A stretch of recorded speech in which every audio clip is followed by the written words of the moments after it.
Mesdames et messieurs, bonsoir. Les opérations de révision du fichier électoral prennent fin demain dimanche 12 mai. Une forte affluence est constatée de Rodécarle dans les différentes communes de la capitale. Une délégation gouvernementale par le Premier ministre était à Tabouna dans la préfecture de Kindia. Mohamed Zed Fofana est allé transmettre le message de paix et d'unité nationale du chef de l'État, professeur Alpha Condé.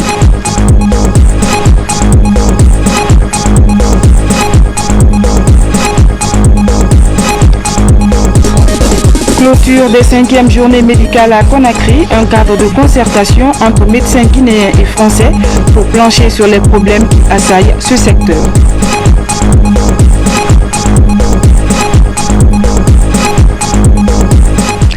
Bonsoir, les handicapés physiques invitent la CENI à prendre en compte leur situation.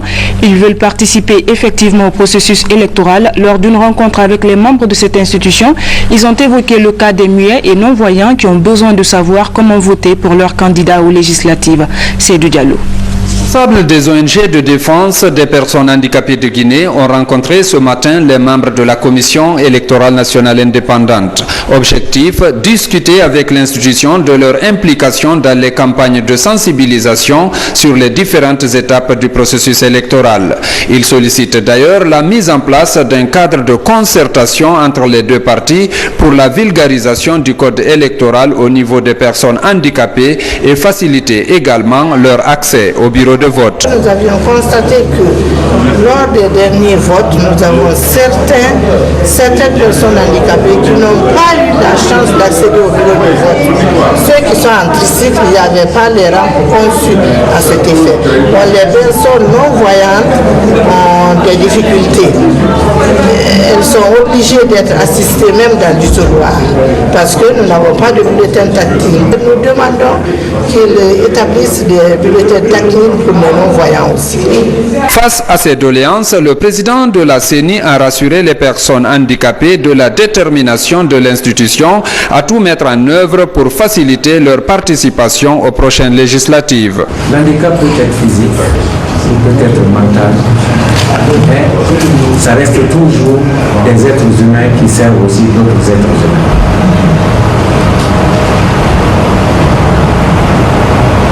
Le plus important, c'est ce que vous êtes en train de faire.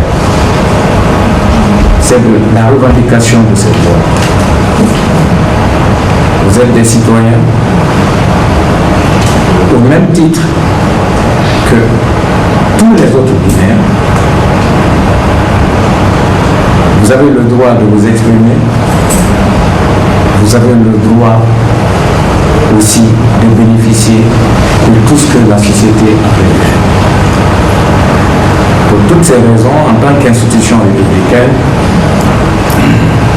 nous ne pouvions que prendre en considération et encore plus nos revendications. Ça nous encourage, ça nous interpelle, parce que nous avons souvent tendance à aller vers la facilité. Mais vous êtes un bel exemple. L'handicap ne doit pas être un frein, mais ça doit être un plus. Et c'est ce que vous êtes en train de démontrer.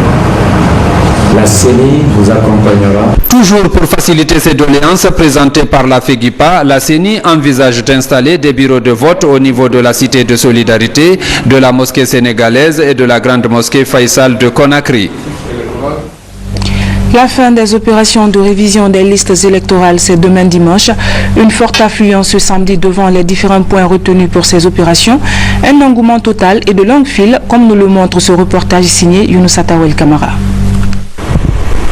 L'inscription sur une liste électorale est un devoir civique pour tout citoyen ayant rempli les conditions légalement requises. À quelques jours seulement de la date butoir de ce processus de révision du fichier électoral, l'engouement est de taille devant le bureau d'enrôlement. De Koléa Centre à la Sigmadina, en passant par Koléa Cité, les citoyens sont sortis massivement pour se faire recenser. Je suis venu pour me recenser parce que je suis un citoyen libre. L'appel que j'ai avancé aux autres n'est pas pour venir se recenser. Il faut tout possible parce qu'avec ce papier, tôt ou tard, nous serons à faire d'autres dossiers. Donc je serai obligé de leur dire de venir tous se recenser. Aujourd'hui, je me suis déplacé pour venir faire le recensement. Et comme nous le recevons tous sur nos téléphones mobiles aujourd'hui, grâce aux sociétés de télécommunications qui nous envoient des SMS pour nous dire que le recensement est un acte civique. Vraiment, j'invite tout un chacun, jeunes ou vieux, tous ceux qui ont l'âge quand même de se recenser, venez vous recenser. Parce que c'est grâce à ce recensement que réellement que nous pouvons faire ces élections. Et sans élections, nous ne pouvons pas parler d'une stabilité dans ce pays. Je suis venu pour me recenser parce que c'est un devoir civique pour moi de venir me recenser. Et j'invite à tous les jeunes, à toute la population de venir se recenser, puisqu'on se recense pour soi-même, parce que c'est un devoir civique. Puisque je suis venu pour me recenser aujourd'hui, j'ai vu que j'ai trouvé l'équipe en place et puis ça se passe dans de très bonnes conditions et l'État a déployé tous les moyens nécessaires pour que ce recensement puisse se passer dans les meilleures conditions. À cause de l'engouement constaté ces derniers temps devant le bureau d'enrôlement, les dispositifs sécuritaires ont été envisagés par les autorités. Nous sommes là pour la sécurisation des citoyens dans les différentes cales.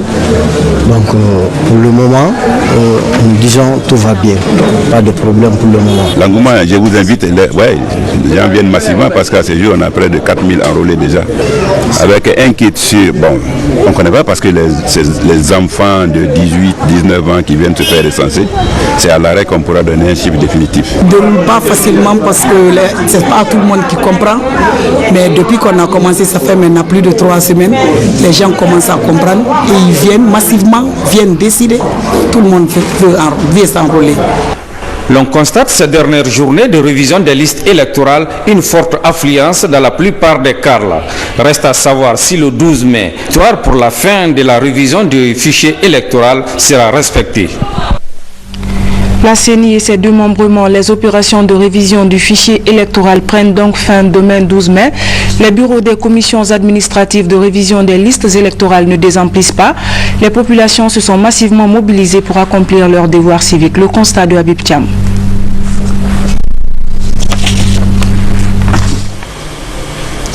Nous sommes à la carle numéro 18 de Dixine-Gare. Alors que les opérations de révision du fichier électoral s'achèvent dans 24 heures, les agents recenseurs disent être dans le délai. Nous avons commencé cette révision depuis le 15 du mois passé. Et la population s'est beaucoup intéressée parce que du jour d'aujourd'hui, nous sommes à 1700 et quelques d'enrôlements. Et dans ce quartier de Dixine-Gare, nous sommes sûrs que la date du 12, dans ces deux secteurs-là, nous pouvons couvrir. À l'Andrea, dans la même commune, l'engouement est encore perceptible et la commission se dit débordée par les effectifs. Il y a la mobilisation totale et ça va très bien. Je pense que je vois beaucoup de monde. Ça fait 4-5 jours qu'on reçoit réellement ce qu'on ne faisait pas avant. Comme sur ce, je demanderai à la CENI et l'autorité de nous aider de prolonger. Sinon, réellement, il y aura des gens qui ne seront pas du tout satisfaits par rapport à ce processus. À côté de cet engouement se lie une certaine inquiétude liée aux anciennes cartes d'électeurs, mais aussi la fameuse fiche de radiation, un document indispensable pour les électeurs dont la résidence a changé. Le principe voudrait que la personne qui a changé de domicile vient se radier d'abord dans le quartier avant d'aller dans son nouvel quartier pour aller se faire enrôler de nouveau. Après la centralisation, ils doivent avoir des nouvelles cartes d'identité. Ce n'est pas sur l'ancien qu'ils vont voter. Mais s'ils n'ont pas de problème sur l'ancien, déjà, je crois que c'est bon. Nous voici enfin dans la carle numéro 513 de Ratoma. Depuis ce matin, le bureau est envahi par les citoyens venus se faire enrôler. Cette jeune étudiante a même abandonné les cours pour affronter ces dernières journées. Depuis 9 heures, je suis là pour me recenser, mais jusqu'à présent, je traîne, je suis enregistrée. Mais là, c'est par affinité ici. Quand on vient, les gens qui viennent d'arriver, ils nous ont trouvés ici. Ils se sont recensés puis repartir. Nous sommes là depuis le matin. On a parlé, beau parler. Mais tu viens, tu parles seulement ou bien tu donnes quelque chose, on te fait passer. On est là, on est arrêté. Face à l'engouement que suscitent ces dernières journées, plusieurs citoyens évoquent déjà la question d'un indispensable report de la date du 12 mai, date butoir pour la fin des opérations de révision du fichier électoral. Et puis ce communiqué de la CENI, La Commission électorale nationale indépendante CENI informe tous les partis politiques de l'arrêt le 8 mai 2013 du dépôt des candidatures pour les élections législatives du 30 juin 2013. La commission de réception et d'examen des dossiers siégeant sans désemparer du 26 avril 2013 au 8 mai 2013 à minuit, inclusivement a reçu les candidatures de 11 partis politiques pour le scrutin majoritaire uninominal à un tour et de 7 partis politiques pour le scrutin de liste nationale à la représentation proportionnelle. La commission consacre l'essentiel de ses activités au contrôle de la légalité des éléments constitutifs des dossiers reçus et notifie les erreurs constatées aux mandataires des partis politiques, à charge pour eux de procéder immédiatement à leur correction conformément aux dispositions de l'article 156 du Code électoral. Par ailleurs, la CENI informe les partis politiques que la publication effective de la liste définitive des candidats retenus sera faite conformément aux dispositions de l'article 158 du Code électoral. Le président de la CENI s'est compté sur la disponibilité de chacun et de tous. Conakry le 10 mai 2013, le président. Le bloc de l'opposition constructive officialise sa participation aux prochaines élections législatives. Le BOC l'a annoncé ce matin au cours d'un point de presse. Par ailleurs, ce groupe de partis politiques insiste sur le respect de la date du 30 juin pour la tenue du scrutin. Reportage Ali Kamara.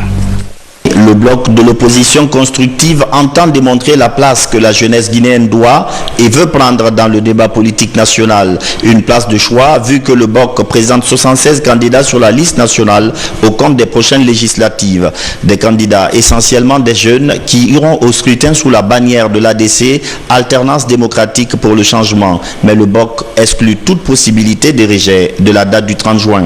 Pour la première fois en Guinée, que les jeunes se retrouvent autour d'une table et discutent sur leur propre sort. C'est pourquoi nous allons essayer de vous définir certaines conditions que nous exigeons pour ces élections. La transparence et surtout le non-recul de la date. Parce que nous sommes dévoués et nous avons eu à mettre tout ce qu'il faut pour que nous gagnions ces élections.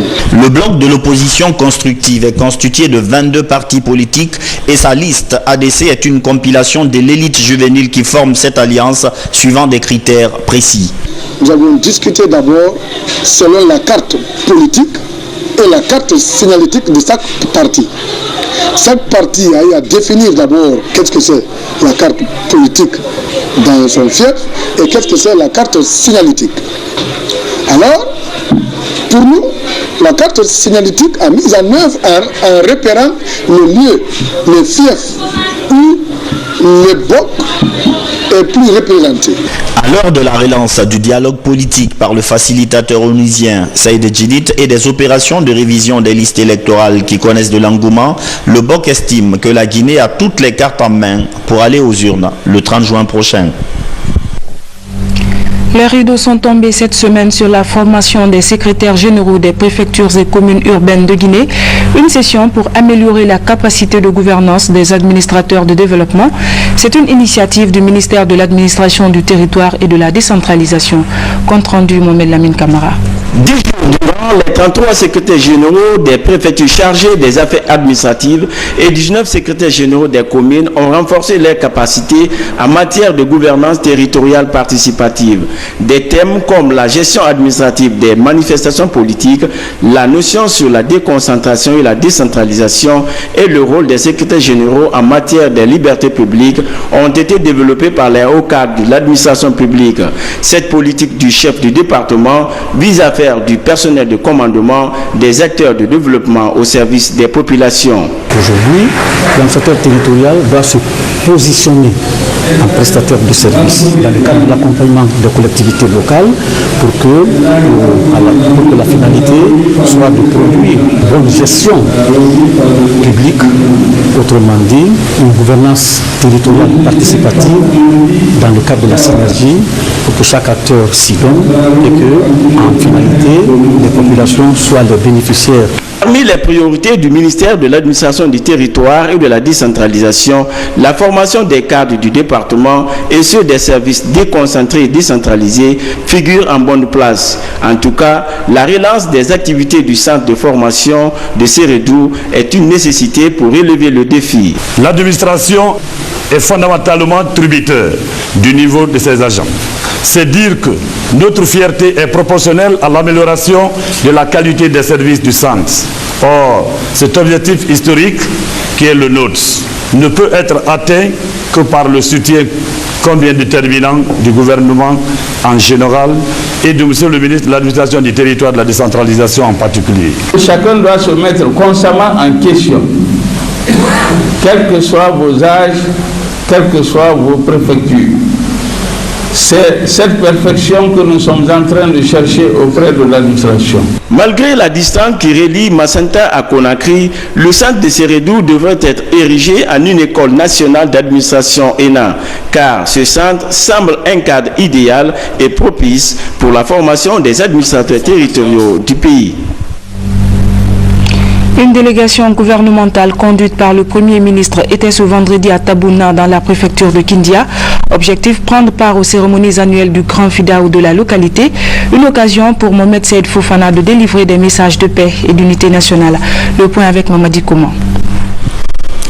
La localité de Tabouna, dans la préfecture de Kindia, est parmi les centres islamiques célèbres du pays.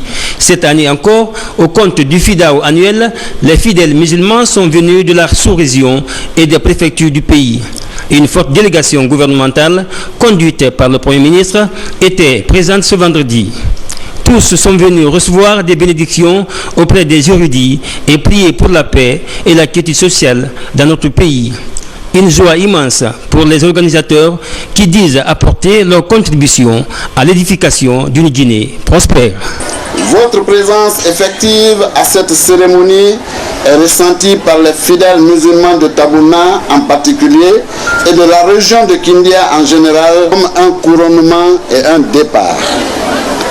Un couronnement pour les efforts des fils et ressortissants de Tabouna à Conakry qui ont eu l'initiative, il y a de cela 3 ans, à organiser chaque année, ici à Tabouna, cette rencontre religieuse de prière et d'incantation du Saint-Coran, afin que Allah, le Seigneur, répande sa paix et sa miséricorde sur la Guinée et les Guinéens, dans leur quête quotidienne de bien-être social et de développement économique. Satisfait de l'accueil qui lui est réservé, Mohamed Saïd Fofana a, au nom du chef de l'État, professeur Alpha Condé, rassuré la population de Tabouna de la prise en compte de leurs préoccupations avant de transmettre le message de paix et de développement. C'est un lieu de bénédiction, de pèlerinage. C'est pourquoi il était important que nous prenions part à la cérémonie de lecture du Coran qui est organisée ici. Le président donc m'a chargé de transmettre ses saluts et ses remerciements aux populations et à la notabilité pour les prières ferventes qui sont dites ici tous les jours pour la paix et la prospérité pour la Guinée. Nous étions donc venus partager avec nos frères ces sentiments. Alors nous tenons à remercier la population, d'abord pour cette forte mobilisation, mais aussi pour tout ce qui a été fait ici par le passé et qui sera fait pour promouvoir la paix, l'entente entre les Guinéens. Le Premier ministre s'est acquitté de ses obligations religieuses. Il a une fois de plus exhorté les citoyens de se faire recenser et de promouvoir les groupements et coopératives en vue de bénéficier du fonds alloué aux jeunes et femmes par le chef de l'État, professeur Alpha Condé. Plus de 53 milliards de francs guinéens, c'est le montant que le PAM, Programme alimentaire mondial, vient d'octroyer à la Guinée. Ce montant est destiné à soutenir l'enseignement primaire, la santé et le social. Parmi les points ciblés se trouve l'approvisionnement des cantines scolaires. Agaramatoulaye Touré. Ce plan de travail annuel qui fait l'objet de signature entre le gouvernement guinéen et le Programme alimentaire mondial PAM va permettre à la population, aux couches les plus vulnérables, d'avoir accès aux services sociaux de base d'ici l'an 2017 et d'améliorer ainsi leur état nutritionnel et leurs conditions de vie. Le programme de pays planifie cette année la prise en charge de 102 400 écoliers dans 680 écoles primaires ciblées en Haute, Moyenne et Basse Guinée et Guinée forestière, reçoivent des repas chauds incluant 10 000 filles de la 6e année bénéficiant des rations supplémentaires d'huile à emporter à la maison. 3 000 bénéficiaires dont 1 200 femmes au titre des activités Vivre contre Travail et 2 500 bénéficiaires dont 1 300 femmes pour les activités de Vivre au profit de la formation. 11 350 enfants malnutris modérés, 5 800 femmes enceintes et allaitantes et 24 500 personnes vivant avec le VIH-Sida et la tuberculose. Ces résultats seront atteints grâce aux bailleurs de fonds satisfaits de l'assistance du PAM dans le développement de la Guinée. Pour le ministre de la Coopération, cette agence et notre gouvernement sont en train de bâtir ainsi une belle œuvre de coopération. Ce programme répond de ce fait aux objectifs fixés par le plan cadre des Nations Unies pour l'aide au développement à la Guinée. Il est par ailleurs en parfaite adéquation avec les politiques du gouvernement en matière du développement. Depuis 1964, le PAM est présent en Guinée et s'est engagé aux côtés du gouvernement guinéen dans la lutte notamment contre l'insécurité alimentaire, la malnutrition, l'exclusion sociale, l'appui à l'éducation, le soutien à la production agricole. La desserte effective en eau potable des populations de Conakry, c'est pour bientôt. La Société des eaux de Guinée-Seg rassure et compte respecter ses engagements. On se rappelle que la conduite principale de la société avait été endommagée il y a de cela quelques jours. Les techniciens sont à pied d'œuvre avec l'appui d'une entreprise chinoise. Reportage Nabi Kamara. La desserte effective en eau potable des populations de Conakry va reprendre dans quelques jours. Les travaux de réparation de la conduite principale sont avancés à Anta.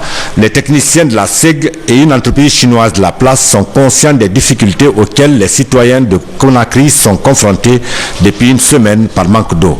En ce moment même, le raccordement de la conduite est terminé. Il reste quelques petits détails techniques à régler et l'évacuation de la boue de gravat pour remettre la conduite dans sa position initiale avant de libérer l'eau. Le raccordement est achevé. Donc, c'est les travaux de blocage de la conduite qui sera fait à travers des travaux de génie civil. Il s'agit de faire des masses de béton pour retenir la conduite. L'élément en PRV défectueux a été remplacé par un autre élément en fonte ductile par les équipes techniques de la SEC. Vous avez à le constater. Il ne nous reste plus qu'à faire les travaux de génie civil.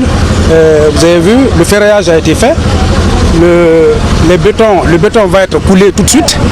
Et ensuite, tout va être ancré, le tuyau va être renforcé, les butées vont être réalisées. Et une fois cette opération terminée, nous allons procéder aux essais hydrauliques de la conduite, à son nettoyage, à sa désinfection et ensuite à la mise en service de cette conduite pour le bonheur de nos nombreux consommateurs, pour lesquels je demande une fois encore vraiment merci pour leur esprit de compréhension et nous sommes très désolés par rapport à tous ces désagréments. Espérons que cet appel sera entendu par les populations de notre capitale. Santé, l'événement, c'est la clôture des 5e journées médicales, un cadre de concertation entre médecins guinéens et français pour plancher sur les problèmes qui assaillent ce secteur. Parmi les recommandations issues de ces rencontres, il a été question d'un transfert de technologie. Reportage Mohamed III Camara. Durant une semaine, ces 35 professeurs en médecine venus de la France ont échangé plusieurs thèmes sur la technologie avancée de la médecine avec leurs homologues de notre pays. L'initiative est de France-Guinée Coopération en collaboration avec le consulat de Guinée à Lyon et le ministère guinéen de la Santé. Je remercie le chef de l'État, le professeur Alpha Condé et son gouvernement pour avoir permis la tenue de ces journées médicales dans des moments plutôt difficiles pour le pays. Et je remercie aussi le chef de l'État d'avoir décidé de faire de ces journées médicales une institution. Je remercie le ministre de la Santé, le docteur Maman Keita, pour toutes les dispositions utiles qu'il a prises pour la bonne réussite de cette conférence. Introduite par le professeur Marc Gentilini, elle fut une occasion pour les participants d'être informés sur les procédures et les mécanismes ayant abouti à la Convention Médicrime, ainsi que les aspects juridiques qui ont permis de criminaliser ce fléau planétaire. Les représentants du Haut Conseil européen, la Fondation Jacques Chirac et le porte-parole des participants se sont réjouis de la qualité de cette 5e journée médicale en Guinée. Que dire du cours de ces journées? Tout d'abord qu'elles ont été d'un niveau scientifique très élevé et que nous avons eu des échanges tout à fait intéressants. Je voudrais dire également qu'il nous semble très important et que c'est le ciment d'un départ d'une coopération qui, pour ma part, a commencé il y a 1 an et vraiment cette action pour intervenir dans la réorganisation aider dans la réorganisation, dans la mutualisation des hôpitaux de Conakry et je dois être très heureux d'avoir pu essayer de participer et participerai encore à cette réorganisation. La Guinée le fait avant de nombreux pays européens et comme je l'ai dit lors de l'ouverture, vous pouvez en être fiers. Et vous êtes pour l'instant observateur à la Direction européenne de qualité du médicament qui est en charge de l'application de cette convention. J'encourage votre pays, on en a parlé avec Madame Le Tarnec qui est repartie à Strasbourg et avec les autorités compétentes, vous avez la possibilité de devenir membre à part entière et pourquoi pas d'être comme certains voisins qui sont déjà dans ce réseau, à être un laboratoire, je dirais, de référence pour lutter contre la contrefaçon, je dirais, en Afrique équatoriale. Au terme des journées, le ministre de la Santé a remercié les organisateurs et les participants avant de transmettre la satisfaction du gouvernement et celle du président de la République en particulier. Je voudrais, au nom de chef de l'État et du gouvernement, vous rassurer que chacune de vos recommandations fera également l'objet d'examens judicieux pour les cabinets de services compétents des ministères de la Santé et de l'hygiène publique et de l'enseignement supérieur de la recherche scientifique pour la mise en œuvre. Nous savons aussi que vous avez profité de l'opportunité qui vous a été offerte par cette 5e journée médicale pour discuter avec les éminentes personnalités présentes pour mettre en place toutes les stratégies possibles de renforcement de la collaboration en matière de formation et de pratiques médicales et pharmaceutiques en vue de l'amélioration des compétences, mais aussi en matière d'assistance de toutes sortes. La présidente du CNT s'est aussi réjouie de ce partenariat, un partenariat qui a permis de développer plusieurs thèmes concernant la médecine moderne, mais aussi la protection civile. L'ONG France-Guinée Coopération a offert une ambulance et un véhicule de sapeurs-pompiers à l'aéroport international de Conakry-Bessia, ce dont vient ainsi renforcer la protection civile et la sécurité aéroportuaire. C'est le ministre de la Santé qui a présidé la cérémonie, Mahmoud Bari. France-Guinée Coopération multiplie les actions dans la protection civile et la sécurité aéroportuaire. Une dynamique qui a permis de renforcer les capacités civiles de l'aéroport international Conakry-Bessia. Grâce à cette coopération décentralisée, l'aéroport vient d'être doté d'une ambulance avec accessoires et un véhicule de protection civile pour les sapeurs-pompiers.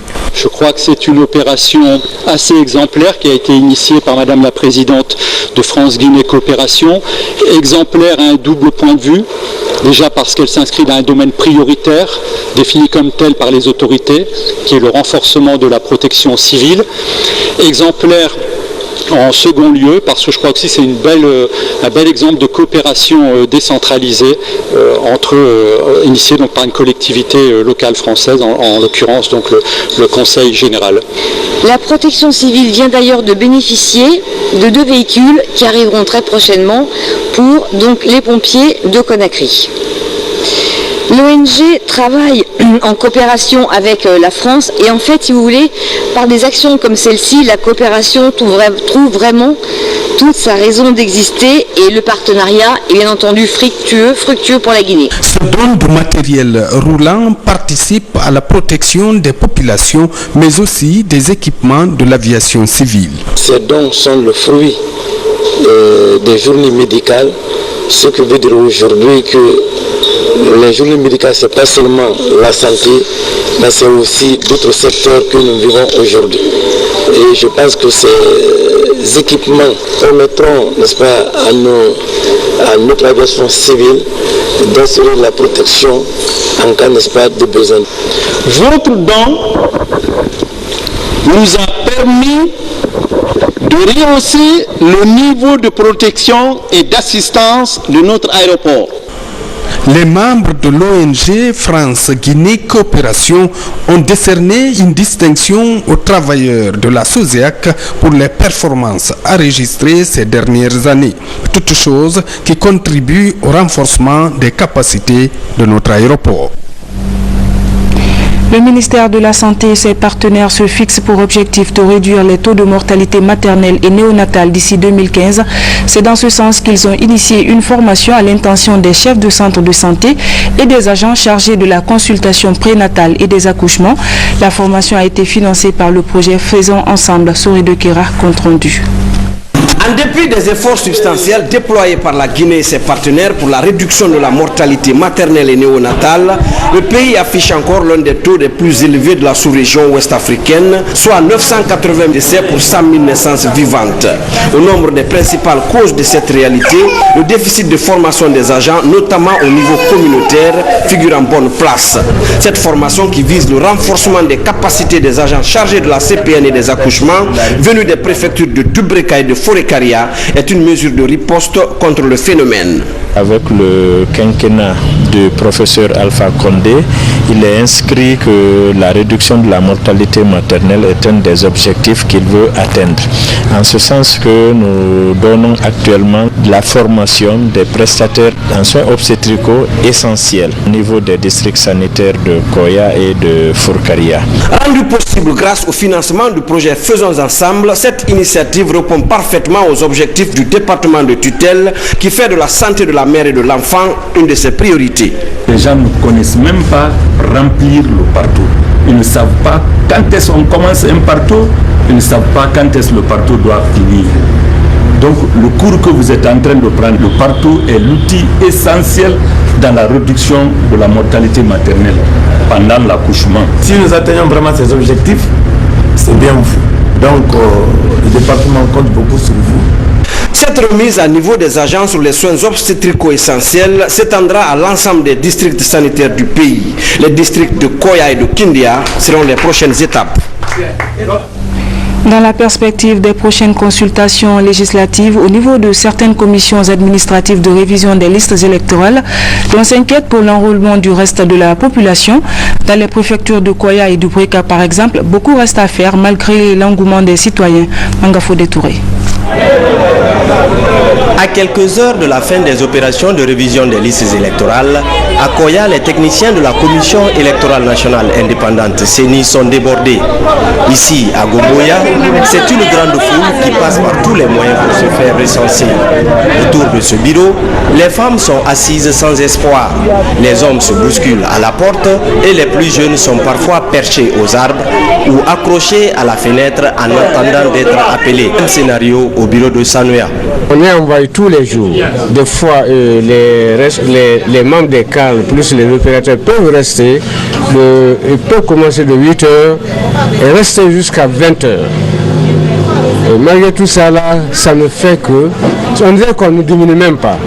À l'heure où nous sommes, on ne peut pas de tout finir. Sur Kabelem Plateau, dans la préfecture de Dubreka, là, pour faciliter le travail, les opérateurs de saisie se sont repartis les tâches. Un groupe recueille les informations des citoyens sur des fiches et l'autre enregistre. Malgré tout, les attentes ne sont pas comblées. Je suis là depuis 13 heures et jusqu'à présent, je n'ai pas eu encore à m'enregistrer. Compte tenu de le monde est vaste, il y a beaucoup de personnes. Et si réellement les gens pouvaient prolonger le recensement au moins jusqu'à la fin du mois de mai, c'était bon pour nous. Parce que jusqu'à présent, ceux qui se sont recensés par rapport à ceux qui restent, vraiment il y a un nombre qui est plus élevé par rapport à ceux qui restent. Bon, à Doubreka ici, tout le monde est motivé, tout le monde veut se recenser. Depuis le matin, on est là, il y a beaucoup de monde, mais comme on dit que ça s'arrête le 12, là, je ne crois pas si tout le monde sera recensé à Doubreka et ailleurs. Comme on le voit, la mobilisation des populations est totale et les techniciens sont à pied d'œuvre pour enrôler les électeurs potentiels. À la veille de la date butoir pour la fin des opérations de révision des listes électorales, la question de prolongation de la date du 12 mai est plus que d'actualité, car aucun Guinéen ne veut se voir imposer son représentant aux élections législatives prochaines. La première dame de la République a procédé au lancement des activités de l'Association nationale des agronomes de Guinée. Cette organisation à but non lucratif a pour objectif de soutenir le développement rural pour relever le défi de la sécurité alimentaire et de la croissance. Reportage Fodé Camara. Je salue votre initiative et vous félicite très sincèrement d'avoir pensé à vous donner la main pour assurer dans l'entente le développement agricole de notre cher pays, la Guinée. À cet effet, l'honneur me revient au nom de mon époux et de tous les membres du gouvernement ici présents de procéder officiellement au lancement de l'Association nationale des agronomes de Guinée, ANAG. Ce jour, 11 mai 2013, dans l'enceinte de la Direction nationale des eaux et forêts. Ma fondation et moi-même sont à votre disposition, entière disposition, pour toute collaboration allant dans le sens de la réussite de vos activités. Vive l'ANAG, vive le développement agricole. Je vous remercie. Sous l'égide de la première dame de la République, la cérémonie de lancement de l'ANAG, l'Association nationale des agronomes de Guinée, a pris les allures d'une cérémonie de souvenirs. D'abord le décor, la Direction nationale des eaux et forêts. Autrefois, le jardin botanique de Kamaen, créé en 1897, permettait d'approvisionner en semences le triangle bananier. Après le jardin d'essai, autre symbole de bons vieux souvenirs, le Bembea Jazz.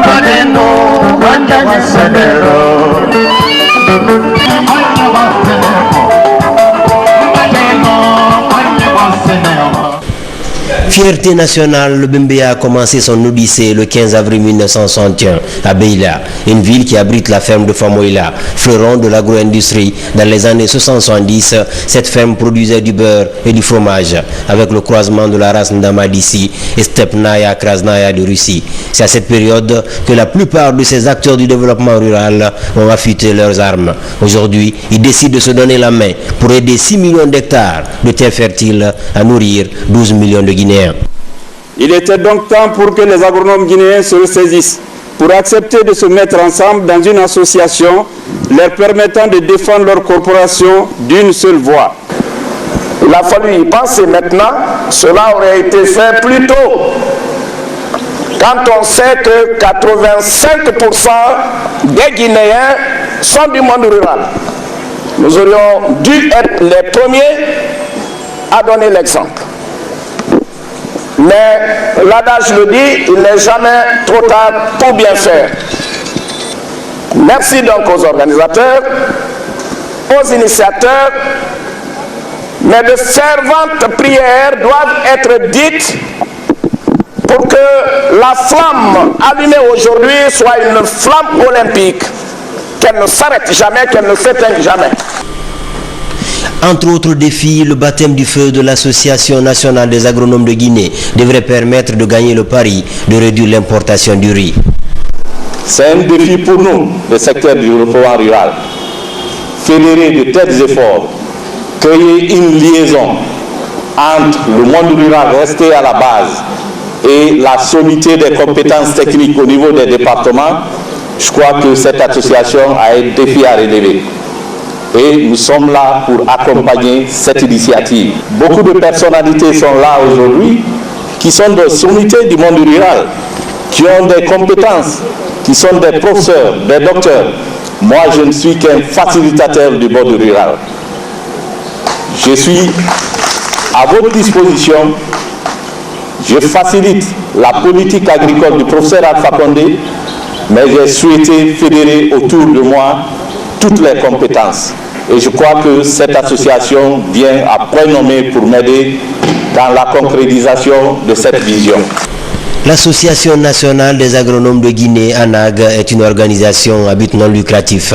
Elle regroupe les cadres des secteurs de l'agriculture, élevage, pêche, environnement, eaux et forêts, avec pour principale mission soutenir le développement rural afin de relever le défi de la sécurité alimentaire et de la croissance économique. Le Pari Mutuel Urbain de Guinée PMU a mis en jeu une cagnotte de 164 millions de francs guinéens. Pour mieux satisfaire sa clientèle, la société a revu sa mise à la hausse. La cagnotte passe à plus de 400 millions, une somme qui fait déjà rêver de nombreux parieurs. Notre reporter Mawa Sangari a fait un tour dans les kiosques. Depuis quelques mois, le Pari Mutuel Urbain de Guinée tente de faire des millionnaires à travers une cagnotte de 164 570 000 francs guinéens. Pour encourager sa clientèle, la société élève ce montant à 417 010 500 francs guinéens. Une méga cagnotte qui fait rêver. Chez les parieurs, depuis le lancement du Quintet en 2010, les parieurs ont compris que pour gagner gros, il faut jouer au Quintet. Aujourd'hui, c'est plus de 417 millions de francs guinéens qui attendent nos aimables parieurs au Quintet dans l'ordre du dimanche 12 mai 2013. Donc, jouer en association pour faire tomber cette cagnotte qui refuse de choisir son camp depuis le 3 mars. Donc, bonne chance à tous. Après avoir tenté de décrocher plusieurs fois cette cagnotte sans succès, ce parieur caresse l'espoir de devenir bientôt millionnaire. Je parie que toute la Guinée accumule l'argent là pour moi. Bon, par-dessus du marché, réellement on est très content, très fiers du PMU Guinée, surtout ces derniers mois. C'est une des premières qu'une cagnotte arrive à ce niveau. Je dirais déjà à mes amis parieurs de Guinée, comme la dernière fois j'ai dit, il faut avoir le courage. Le PMU on ne le suit pas. On reste intact, il court, il vient te trouver, tu le prends. Je souhaite la chance à tout le monde, à tous les parieurs de Guinée. L'engouement est grand, l'événement est de taille pour les fidèles parieurs qui ne cessent de tenter leur chance, dans l'espoir de décrocher la cagnotte de 417 010 500 francs guinéens en vue de réaliser leurs ambitions. Sport pour parler de cette belle affiche du week-end entre l'AS Kaloum et le Satellite Football Club. Après la double défaite contre le Orea et le club industriel de Kamsar, le club a besoin de cette victoire pour se rassurer. Le Satellite également peut être premier du championnat en cas de victoire. L'enjeu du match avec Selou Tata Diallo. Casting de rêve pour la naissance d'un futur grand d'Afrique. Décidément, l'AS Kaloum du président Bouba Sampil n'arrête plus de frapper les grands coups. Après les signatures de prestigieux noms tels Alimou Diallo, Ibrahima Kamara, Sambegou Bangoura ou encore le coach Amara Traoré, le club de la presqu'île de Kaloum tente désormais de s'inscrire dans la durée. Les Verts jaunes viennent en effet de dénicher une pépite congolaise de 18 ans. Son nom, Kabongo Kassongo. Formé au club olympique de Sion en RD Congo, le jeune attaquant, courtisé entre autres par le TP Mazembe, s'est engagé en faveur du Bimbing Club. Je viens ici pour jouer à Escalon. J'étais au Congo au club Sion. Là-bas, j'ai joué 16 matchs, j'ai marqué 18 buts. Alors, mon manager m'a dit qu'il faut que je vienne jouer ici. J'étais déjà à l'équipe nationale de moins de 20 ans. Si je joue bien ici, à Escalon, j'ai fait tous les bons matchs ici et me recruter dans l'équipe nationale. Un renfort de choix pour l'AS Kaloum dans son secteur offensif avant le choc de ce dimanche contre le Satellite au stade du 28 septembre. Le bonheur ne venant jamais seul, l'on vient d'apprendre de sources autorisées de la Fédération guinéenne de football de la qualification de Sambegou Bangoura qui, selon cette source, pourrait effectivement prendre part au choc de dimanche. Mesdames et messieurs, c'est la fin de ce journal. Merci à vous de l'avoir suivi. Demain, vous serez avec Alia Kamara. Bonne soirée en compagnie des programmes de la télévision nationale.